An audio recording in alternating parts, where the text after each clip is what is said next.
welcome to this video, a 15-minute game against Di Benavente. Oh, I've played him before with a win. Okay, let's see, we got a Sicilian. I'm going to go for the open Sicilian. Let's see, the Knight of the Dragon. Oh, this one. That's actually an interesting move. It's not played often and has a somewhat dodgy reputation because of Bishop b5 check. I'll play that, but if I'm not mistaken, things are not so easy for white. Yeah, this check, yeah, in a way fights for the light squares, because, well, black's normal move would be bishop d7, after which I'm glad to exchange the light squared bishop, and then the d5 square becomes an even more serious issue. However, if I'm not mistaken, I think knight d7 is maybe possible here. Yes, okay, after that I'm going to exchange and play the knight to f5.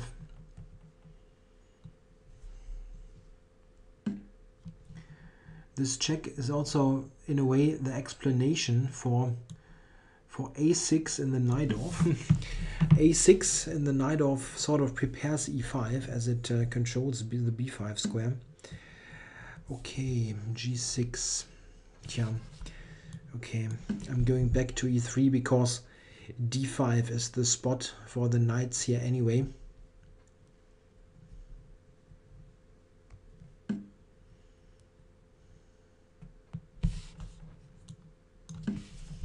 Okay, knight d5 to come.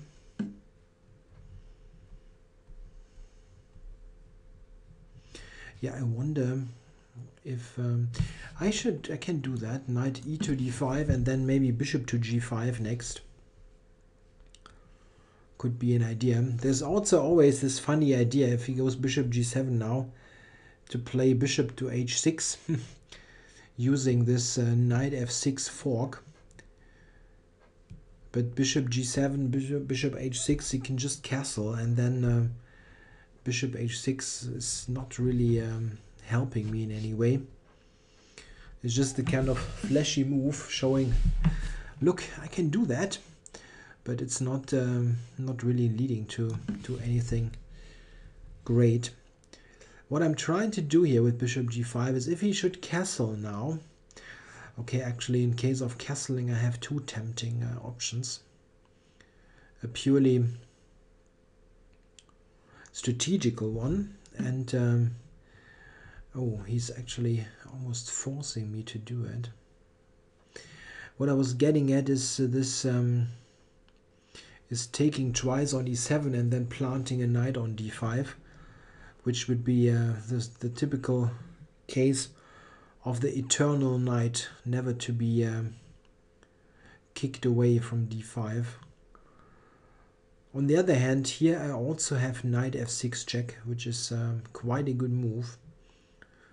Knight f6, bishop f6, and the rook is hanging. Yeah, that's certainly also good. But I don't want, I want it very simple here.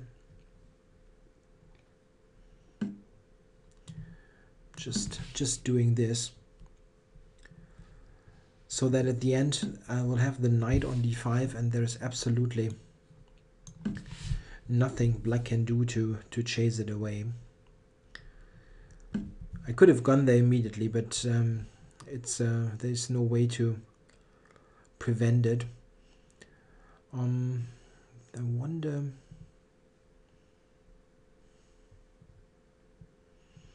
wonder what's the best possible setup around the knight.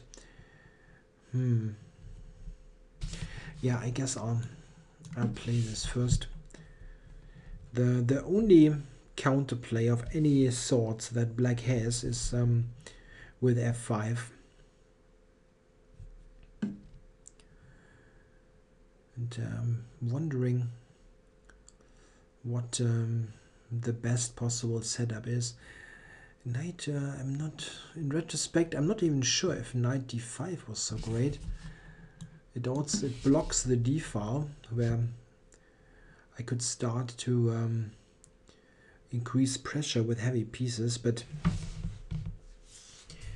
okay, it's certainly fine for me. If he goes f5, there is no threat really. I will probably play f3 just to get some additional support. c3 is just meant to cover the c pawn. Now a4 is fairly typical. I would like to play queen to b5, trying to provoke a queen trade. And well, black can never take on b5. A takes b5 would open up the a file for my play.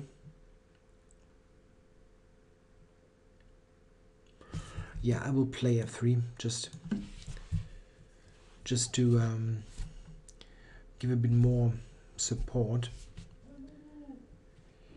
If he takes on e4 now, that's actually not clear what I'm doing. I can also take with the queen. Both captures make some sense.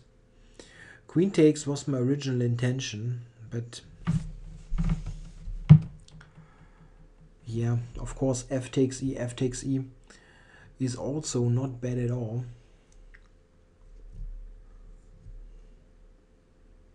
The structure with this internal knight on d5 is good for white in any kind of endgame, and also trading rooks and queens is perfectly okay.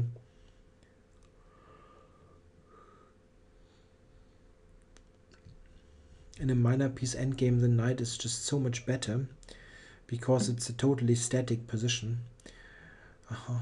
Going back to d8, interesting.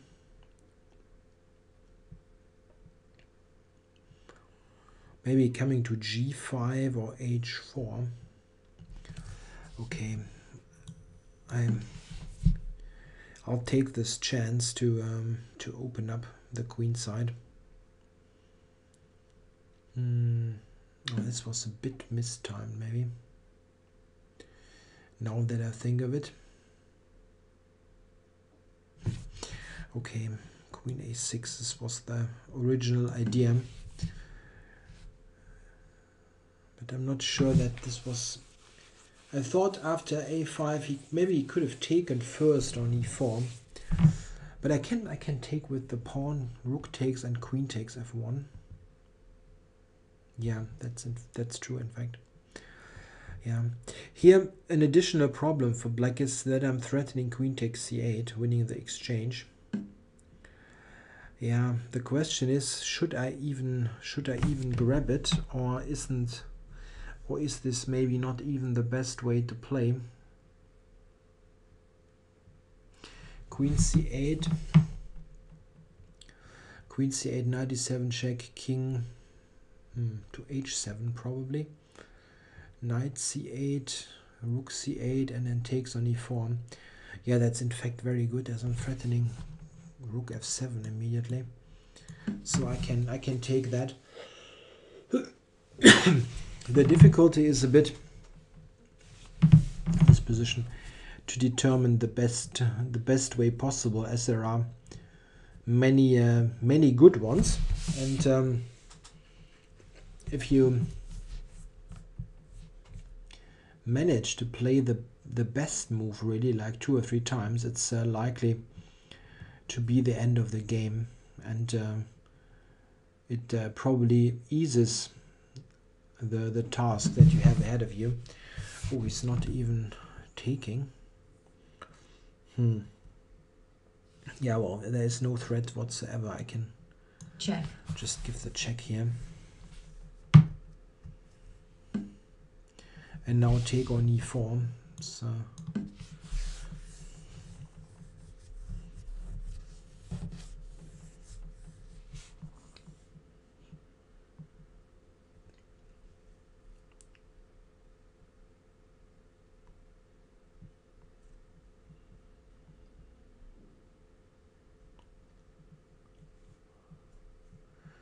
Yeah, black does not even have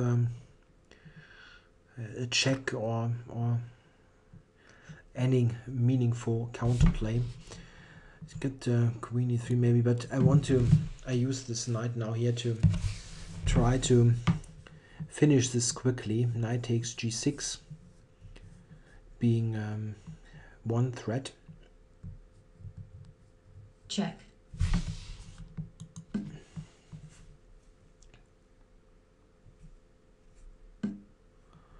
Yeah, well, I can take knight g6,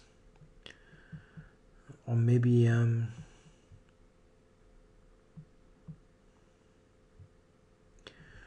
rook f7. No, that's not. That's maybe the easiest. A queen trade with a rook down is not always going for that. Check. Okay.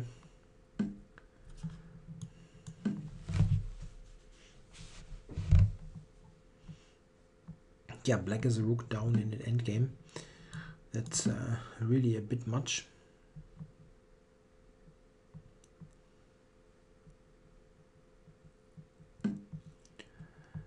Yeah.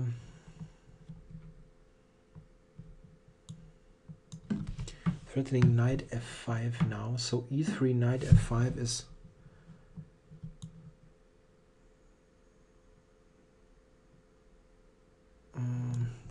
just for a moment. Knight f5, e2, rook g7, king h8, rook e1, rook d2. But this rook e7, okay. Always some caution needed when you are battling Check. a far advanced pawn. That's always tricky, and the back rank is also weak, but I have more than one way to deal with that. Rook d2, for example. Now I can go rook e7 and take e2, or advance with the king. This is probably the easier way.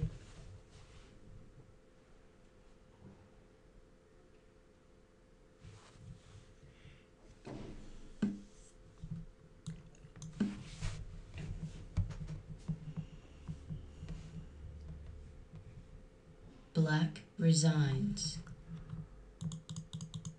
Yeah, this was a very typical middle game where white got the mentioned eternal knight. Yeah, in this position here, I think that knight d7 is not so clear. I had looked at this line ages ago. I mean, it has a very bad reputation, but I think I looked at this years ago and thought that this isn't so terrible, really. Yeah, okay. He went bishop d7, after which Check. took. And knight to f5, yeah. And here the most interesting way to play is not g6, but knight f6. The idea is, if I now play the normal looking move, knight e4, that black has knight takes e4. That's quite funny, but not bad at all. There are crazy lines like knight g7, Check. bishop g7, knight e4, d5, bishop h6. That's very weird. There is a very similar position in the Keres attack of the Scheveningen, but there is g4 played in addition. That's quite funky here, but black can just castle, and it's not clear that this accomplishes much. Instead of knight c3, white will probably play something else. One way could be just to go f3 here. d5 and bishop g5, for example, could be an interesting way to play.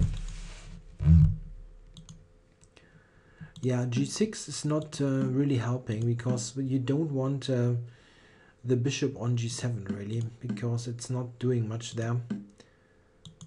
Yeah, and here, as mentioned, here there's this flashy move, bishop h6.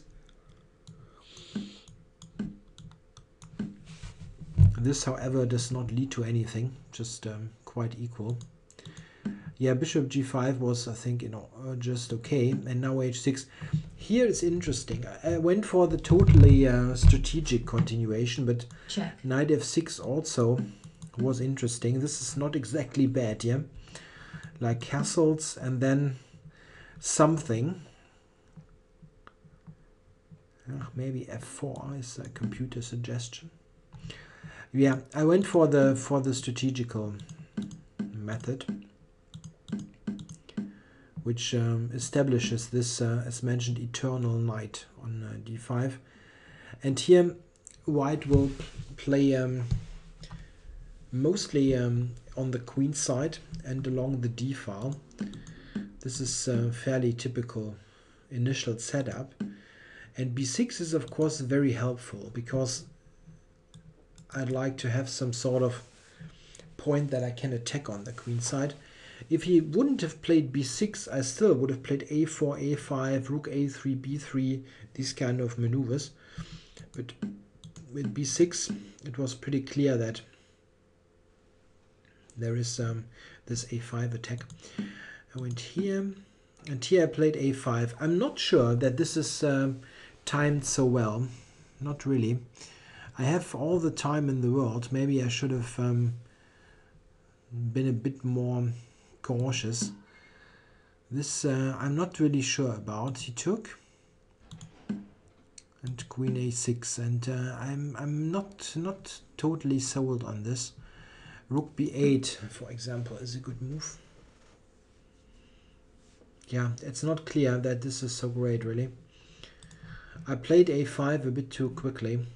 b2 now is a problem. You can. Oops. I'd rather take it here, and then rook a7. There's a capture on e4. Yeah, well, this is probably just okay for black. So this was mistimed, but okay, this just blundered queen c8.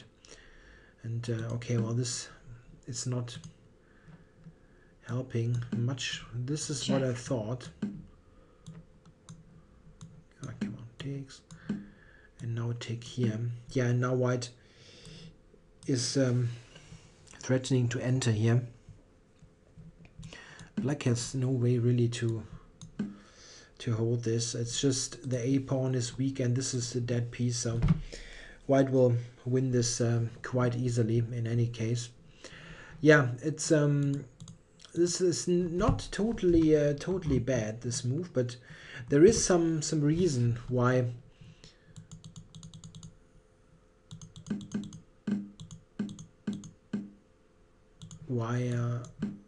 the knight off here with a6 is covering b5.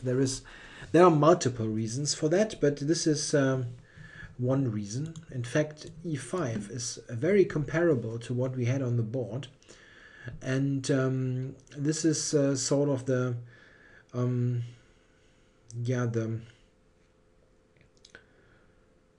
one of the predecessors of the Najdorf in a way. A6 was Najdorf's, or let's say, I don't think Najdorf really invented it, but this was the kind of invention that prepared e5. So there is some point to it, but e5 it's not as bad as it looked in this game. All right, thanks for watching.